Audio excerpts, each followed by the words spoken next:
నారాయణపేట జిల్లా కోస్గి మండల పరిధిలో 78వ స్వాతంత్ర దినోత్సవ వేడుకలు ఘనంగా నిర్వహించారు. కోస్గి పట్టణంలోని వివిధ ప్రభుత్వ పాఠశాలలు, ప్రభుత్వ కార్యాలయాల్లో అధికారులు, అఖిలపక్ష నాయకులు, విద్యార్థులు, యువకులు గ్రామ ప్రజలతో కలిసి త్రివర్ణ పతాకాన్ని వివిధ కార్యాలయాల్లో ఆవిష్కరించారు. ఈ సందర్భంగా దేశ సమైక్యతకు, అభివృద్ధికి కృషి చేయాలని అతిథులు పిలుపునిచ్చారు. స్వాతంత్ర సమర యోధులు వారి పోరాట ప్రతిమను విద్యార్థులకు తెలిపారు.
नौकर वो काम करे, इस तरह का आलम हमारे हिंदुस्तान में था। लेकिन हिंदुस्तान के बड़े बड़े रहनुमाओं ने इस आज़ादी के लिए अपने आप को कुर्बान कर दिया, अपनी जान दे दी, कई मर्तबा जेल गए। किस वास्ते? सिर्फ हिंदुस्तान की आज़ादी के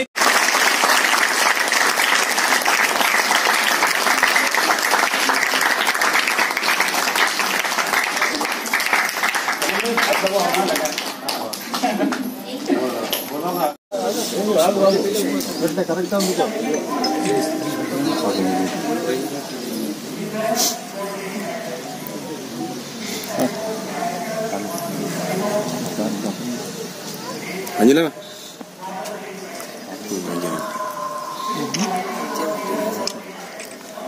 సార్ ఇక్కడ తిరగాలి కొంచెం.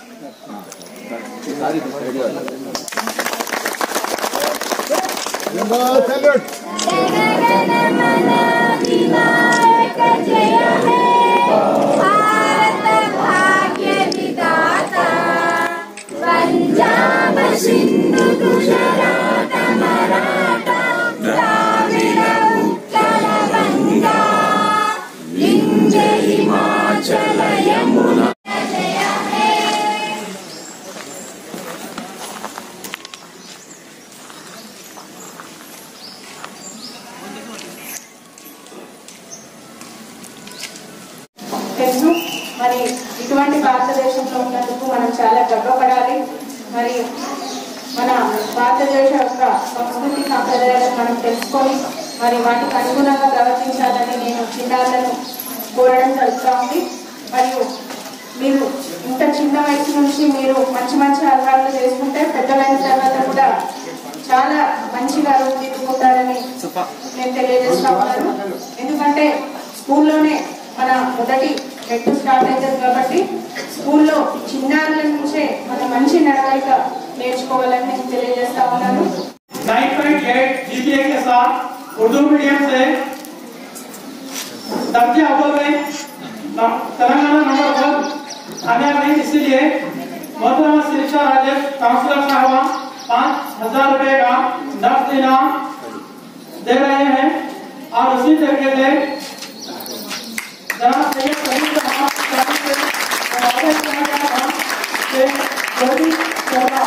स्कूल में जब बस आएंगे उनको साइकिल दिया जाएगा। तो